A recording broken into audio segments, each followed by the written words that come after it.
Welcome to episode 56 of the World Builder's Anvil. As always, I'm your host, Jeffrey W. Ingram, and today's topic, random questions. In this setting, with all of the laws of physics, how would shapeshifting work? Don't know where to start building your fantasy world? Do you need more? Does it make sense? Forget any worries and become a crafter of imagination. This is the place that will help prime your mind. Now, it's time to heat up the forge, break out the mithril ingots and hammer. Welcome to the World Builder's Anvil. I'm your host, Jeffrey W. Ingram. Let's sup from the mug of Java and build. Okay, first, since this is my first time doing a random question episode, let me just explain why I'm doing random questions. I consider questions the foundation of world building. And that really means that it's the questions that we come up with. That create the ideas that help form the world. So I think it'll be very interesting to sort of find questions from across the internet, from questions sent to me or questions that I find interesting. And let's just take some time and go with it. Okay. And this one was found in Stack Exchange, which is something I've used for years as a developer. And I've just recently, like a couple days ago, found it as a world builder. They have a world building version of Stack Exchange. And Mula Young had a very good question. Now, when we look at how shapeshifting would work in a world with physics, we have to take in one other criteria for Mula to sort of keep it true. And that is magic is inherent ability to manipulate energy and matter. And so essentially, the way Mula is going to be working magic in their world, energy is used to shape matter, much like it is in the rest of the world. Now, the answer to this is not meant to be comprehensive, and it is not meant to tell people how to do it in their world. I just want to show you how, when given a question, I apply inspiration I've previously found. So the first thing I thought about, is there anywhere in the universe or in nature that this happens? And the answer is absolutely yes. All of us are constantly metamorphosizing. It's not usually major, but if you think about the trip you take from an egg that's been implanted through an embryo, through a baby, that's a pretty massive transformation that happens. However, there are some more extreme versions in the world, and typically when people think of shape-shifting, they don't think of the birthing effect. But there was something that jumped into my mind right away, and that is the butterfly effect. And the idea is much like us, butterflies are born, but when they're born, they come out as a caterpillar, not a butterfly, which is very interesting. So then they go around, they eat, which is storing mass, mass too, but storing mass and energy for the metamorphosis that's to come. So much like humans, they start as a egg that has been implanted, and they grow into this caterpillar, which is this long thing with a bunch of legs that will climb up and down plants and chew on leaves. I believe leaves. There might be some caterpillars that eat all different things, but I believe in general it's leaves that they eat. Off of different kinds of plants depending on the kind of butterfly they are. However, it's not done at this point. So then the caterpillar will actually surround itself in what we call a cocoon, and inside of there, its body will turn to goo. I know it's kind of nasty, but in a good way, because that goo literally starts changing its DNA structure from a caterpillar into a butterfly. And when the process is done, when the butterfly effect is over, the goo has turned into this new being, which we know as a butterfly. It breaks out of its cocoon, or at least attempts to, and then it flies off and does things butterflies do instead of things that caterpillars do, which are different. And in extreme circumstances, talk about like a monarch butterfly, they'll do this process up in Canada. I believe they eat milkweed, which is good because milkweed is nasty stuff. But then when they turn into a monarch butterfly, they will fly down to Mexico and I believe mate down there, and they must come back somehow. I don't get how it works, but literally from the DNA, they're printed with the path to get down to Mexico, which is where the monarch butterflies take care of the business. And then Canada is where they give birth and probably die, I would assume, too. I don't know how long monarch butterflies live. However, the other interesting thing is the more important thing after you find any sort of inspiration that you link together with magic or with any part of world building, the thing is, you're not necessarily done at this point, and I wouldn't be. And when I answer the question, I didn't put this down, and I probably should have because it was fair. And there were other people who, in all honesty, did actually bring this up. And the question is mass. If I am transforming from a human to a butterfly, what happens to the mass? If the butterfly has the same mass as I do, it's going to be exceptionally heavy and it's not going to be able to operate like a butterfly. At least not in the conventional sense. So, maybe there's this deal where I have to literally sack up the extra mass.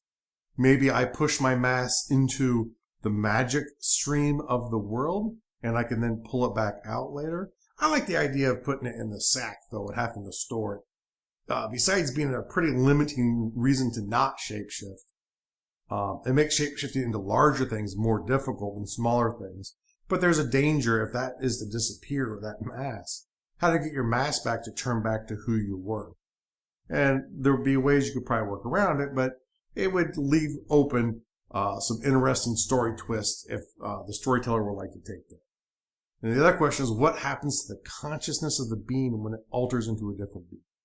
So let's say you've dealt with the mass however you dealt with. But now what happens if I take on the form of a butterfly? Will that change any of my behaviors? Am I 100% who I was as a human? Or am I now 100% of a butterfly? And without the same intelligence, do I even know how to turn myself back? And obviously, if I turn myself into a butterfly, I obviously believe wholeheartedly that I can turn myself back. Or maybe I have a contingency plan I have to deal with to do that. Or why turn myself into the butterfly in the first place? However, it's a good question. Or maybe if you keep turning yourself into creatures, maybe it has an effect. Maybe you start bringing attributes of that creature into your human form when you turn back. Maybe that's the price you pay. So what happens to the consciousness would be another question I would come up with from this. And then in general, what are the limits of the ability of shapeshifting? If I can shapeshift and I live in a world with dragons, why don't I shapeshift into a dragon? And am I as powerful as the other dragons that exist? If dragons in my world in Gardul are exceptionally powerful. They're not meant to interact on a peer-to-peer basis with other beings in my stories. However, they could. And the question is, if I had a mage with the ability to shapeshift into a dragon, would he have the same powers as the dragon? And this kind of goes back to the consciousness question a little bit too. Maybe for as much as the consciousness that gets brought in, that's as much the power I have. Or maybe it's physical appearance, and maybe I have some of the physical attributes of a dragon, but I don't necessarily have all of the gifts that dragons have. Maybe it's just a physical thing I can make. If they have other skills, like dragons in my world can use magic by thought or action or words. They can shape thought with simply saying words in their language. It's extremely powerful. That's one of the reasons why there aren't too many. They don't like each other very much either, which also helps. But that is something else I would think about. Now, on top of that, can magic be used to speed up and slow down the process? In general, the way I think about it is the longer a spell takes is essentially a sacrifice the mage is making to do the spell. It's a way of giving life energy without it being sudden because it's stretched out over time. So in my world where mages can literally spend a really long time doing something, it would take no apparent physical loss to themselves. However, they can start sacrificing, at least temporarily or even permanently, health to get more powerful effects more quickly. And this is for learned mages. It's not the same as for inherent mages. They have different limitations. But when it comes to that, if in my world, if I had a mage that could use time, well, another mage could use time to try and slow that time down, to try and prevent it from happening. So if I had a world where shapeshifting happened by cocooning and goop rearranging and changing and maybe storing some of it, I would most definitely allow other mages to try and prevent that process from happening. Maybe if you try to turn something more powerful like a dragon, I might have other mages trying to stop me because they would fear the consequences of that action. And on the notion that they can slow me down, maybe I can find different ways to apply magic. Maybe I have someone helping me and they're also lending time to speed up the effect, or perhaps there's a more permanent sacrifice made to help feed the magic into the spell. But, I would definitely allow mages to either help speed it up or slow it down. But that's something else to think about. And here's one that's sort of more of a philosophical doozy, to me at least. What happens if, as a mage, I turn myself into a rock? A rock is an inanimate object. Does my consciousness stay in the rock? And that really ties back once again to the consciousness question. But if I turn the rock and I don't have my consciousness, or I take on the abilities of the rock, I can never shift back. And maybe someone else can change the rock back into me, but I could never change myself back if I became a rock, because rocks aren't living, they don't have consciousness or thought, at least as we understand it. So that is another little sort of tidbit and last thought on additional kinds of questions that I would come up with when I'm dealing with my original question. The questions rarely bring all of the answers, and especially the more impact it will have on the story, the more you have to think it out and think, what are the consequences of having shapeshifting in my world where magic is based on physics in this scenario? The rating for this episode, this is an advanced topic, I think. This is a really well thought out question.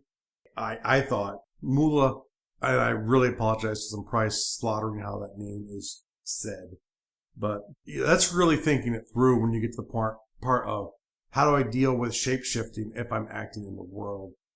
And smart enough to have the foresight to ask the question. He or she did have their own idea on how they were planning to take it, but it was sort of a way to get feedback of, does this make sense?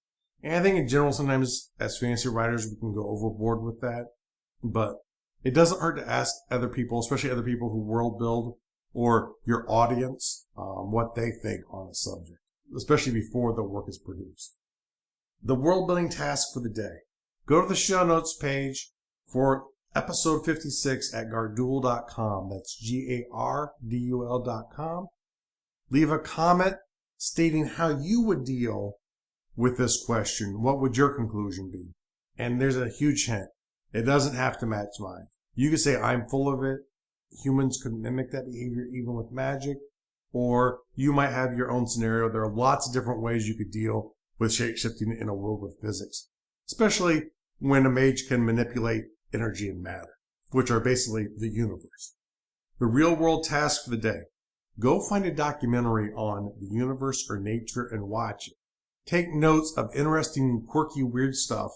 This is a big thing that I do. I kind of have my bag of tricks that I can reach down into, and I might not remember it exactly, but it's enough to get me to Google and look something up to sort of make my decision on how I want something to work later on.